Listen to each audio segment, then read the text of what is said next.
အားလုံးပဲမင်္ဂလာပါ UK Match Day ရဲ့ Facebook နဲ့ YouTube Channel ကနေကြိုဆိုပါရစေဒီကနေ့ရဲ့နောက်ဆုံးရအားကစားသင်းတွေကိုကြည့်ရမယ်ဆိုရင်တော့ Real Madrid အသင်းရဲ့အဓိကကွင်းလေကစားမဖြစ်တဲ့ Luka Modric ကသူ့အနေနဲ့ရာသီကုန်မှာအသင်းကထွက်ခွာရဖို့ရှိနေပါတယ်35နှစ်ရှိတဲ့ Luka Modric ဟာ Real အသင်းမှာအကောင်းဆုံးခြေစွမ်းပြနိုင်ခဲ့သူဖြစ်ပေမဲ့စာချုပ်သက်တမ်းတိုးဖို့အခြေအနေမရှိတဲ့အတွက် Real Madrid ကနေထွက်ခွာရတော့မယ်ဆိုတော့35နှစ်ရှိတဲ့သူ့ကို Major League Club LA Galaxy အသင်းကသူ့ကိုလာမယ့်နွေရာသီမှာစတင်ခေါ်ယူဖို့ပြင်ဆင်နေပြီးတော့တနေ့လောက်ခဒေါ်လာ10 သန်းထိပေးပြီးတော့ခေါ်မှာပါဒါဟာ Major League မှာလည်းနောက်ထပ် record breaking လောက်ခလာစာအဖြစ် Luka Modric ကိုပေးပြီးခေါ်မှာဖြစ်ပြီးတော့သူတို့ American ရဲ့ဒီလိပြိုင်ပွဲရဲ့အဆင့်တန်းအတွက်ဒီ LA Galaxy အသင်းကအရခေါ်ယူဖို့ကြိုးပမ်းမှာဖြစ်ပါတယ်အင်္ဂလန် Premier League ကလပ်အသင်းတွေအများကြီးကတော့ Real Madrid ရဲ့အသင်းကောင်းဆောင်နောက်ခံလူ Sergio Ramos ကိုကြိုးပမ်းနေကြတယ်34နှစ်ရရှိတဲ့ Ramos ကလက်ရှိမှာ Real နဲ့စာချုပ်သစ်အဆင်မပြေသေးပဲဖြစ်နေတယ်တချို့ report တွေမှာသဘောတူထားတယ်လို့ဖော်ပြထားပေမဲ့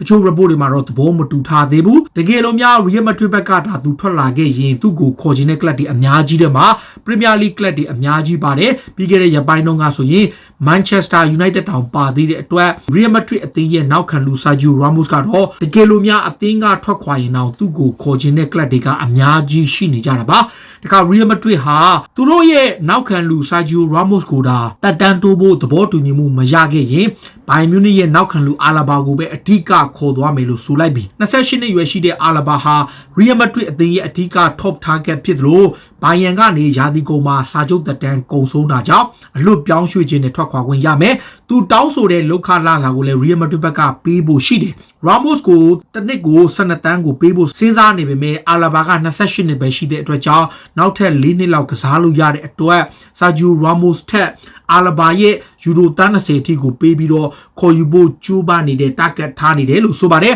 တခါ Manchester City အသင်းကတော့ Pep Guardiola ကိုစာချုပ်ချုပ်ဆိုလိုက်ပြီးတဲ့အတွက် Barcelona ရဲ့အသင်းကောင်းဆောင်တိုက်စစ်မှု Leo Messi ကိုခေါ်ယူဖို့အရှိန်ဟုန်မြင့်စတင်ပြုလုပ်လာပါပြီ Messi အနေနဲ့တော့2021ခုနှစ်မှာစာချုပ်သက်တမ်းကုန်ဆုံးမှာဖြစ်တယ် Barcelona ဘက်ကအစွမ်းကုန်တားဆီးသွားမှာဖြစ်ပေမဲ့ Manchester City ကတော့သူတို့အနေနဲ့ January ကာလမှာပဲပြောင်းရွှေ့ကြီးတန်း50-60လောက်ထိပေးပြီးခေါ်ဖို့လုပ်နေတာပါ Messi သာစိတ်ပြောင်းသွားခဲ့မှာဆိုတာကိုစိုးရိမ်နေပြီးတော့ January တဲ့ကနေ Man City က Barcelona ကနေအရာခေါ်ယူဖို့ကြိုးပမ်းနေတာပါပြင်သစ်ကလပ် Rennes ရဲ့ကွင်းလေကစားမ Camavinga ကိုခေါ်ချင်တဲ့18နှစ်အရွယ်သက်ရှိတဲ့ပြင်သစ်ကစားသမားက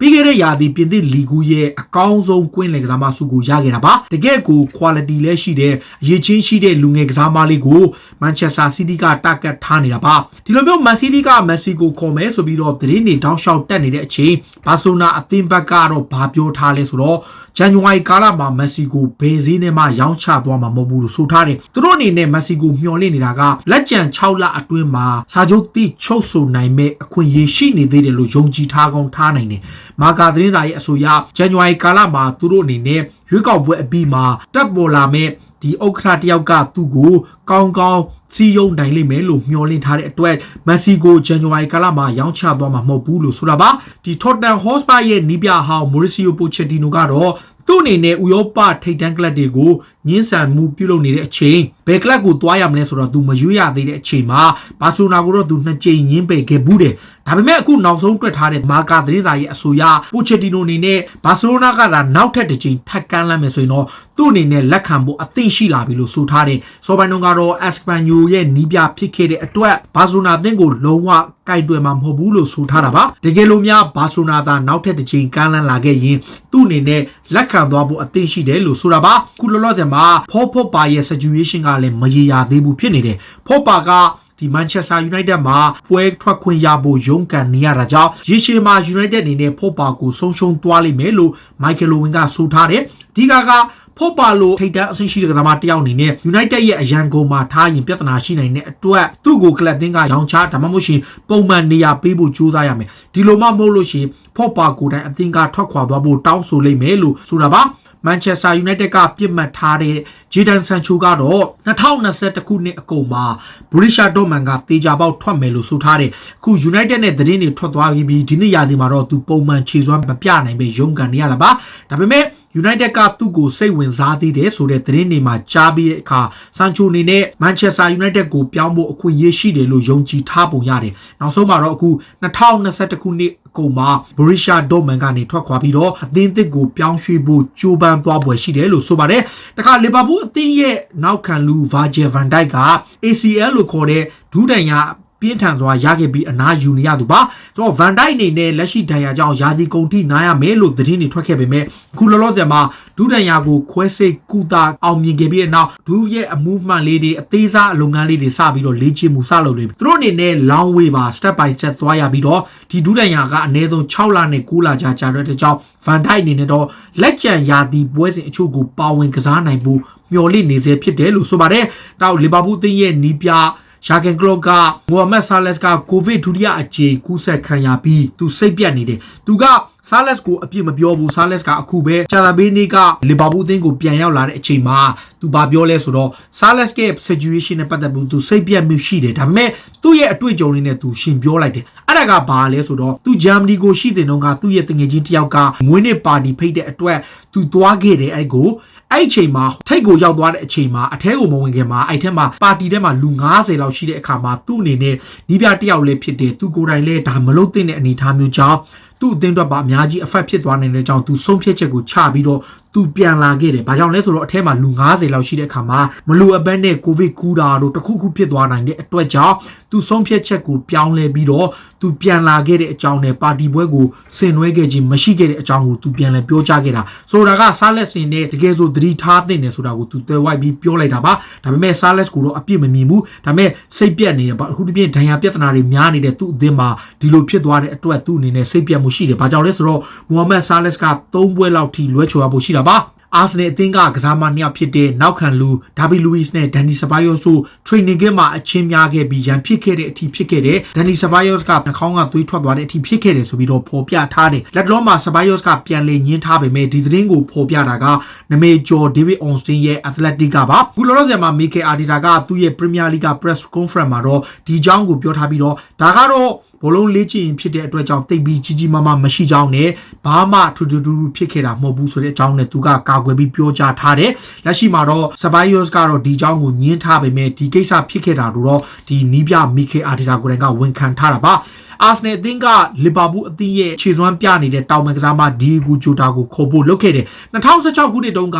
ဒီဂိုဂျိုတာဟာအက်တလက်တီကိုမက်ဒရစ်ကနေ Wolf ကိုမပြောင်းခင်အချိန်မှာအာဆင်နယ်ဘက်ကခွင့်ရရှိခဲ့တဲ့ခေါ်ယူဖို့ကြိုးပမ်းခဲ့ပေမဲ့နောက်ဆုံးမှာပြတ်ပြဲခဲ့တဲ့အကြောင်းပြောင်းရွှေ့ခြင်းကိုသူမပေးခြင်းတဲ့အတွက်ကြောင့်အာဆင်နယ်ဘက်ကဒီဂိုဂျိုတာကိုဆုံးရှုံးခဲ့တဲ့အကြောင်းကိုဖော်ပြလာတာပါဒီချိန်ထဲမှာပဲဒီ Borussia Dortmund ကတော့သူတို့ရဲ့ American လူငယ်ကစားမလေး Reina ကိုတက်တန်းတိုးစာချုပ်ချုပ်ဆိုလိုက်ပြီဖြစ်ပါတယ် Reina ကတကယ်ကိုအရေးချင်းရှိတဲ့လူငယ်ကစားမလေးဖြစ်တဲ့အနာဂတ် Dortmund ရဲ့အဓိက Superstar ဖြစ်နိုင်တဲ့သူကို German Club က2025ခုနှစ်ထိတက်တန်းတိုးစာချုပ်ချုပ်ဆိုလိုက်ပြီဖြစ်ပါတယ်။ England Championship Club Derby အသင်းကတော့သူတို့ရဲ့နီးပြကိုကူးကိုထုတ်ပြီးတော့ယာယီနီးပြအဖြစ်ဝိန်းရူနီကိုခန့်ထားတယ်။ရူနီကိုကစားမနီးပြအဖြစ်ခန့်ဖို့စဉ်းစားထားပေမဲ့လက်ရှိမှာတော့တွေ့ကြုံရှိတဲ့နီးပြတွေကိုသူတို့လိုချင်ပုံရတယ်။ဒါပေမဲ့ရူနီကတော့ဒီယာယီနီးပြဘွားကနေအမြဲတမ်းနီးပြပန်ယာဒူးကိုသူလိုချင်နေပြီးတော့ဒီအသင်းမှာနီးပြဘွားကိုစကျင်တဲ့ပုံစံရတယ်။တခါဝက်ဆန်အသင်းကလည်းလက်ရှိမှာ Juventus မှာကစားခွင့်လုံးဝမရတော့တဲ့ကွင်းလေကစားမကြီးခတီယ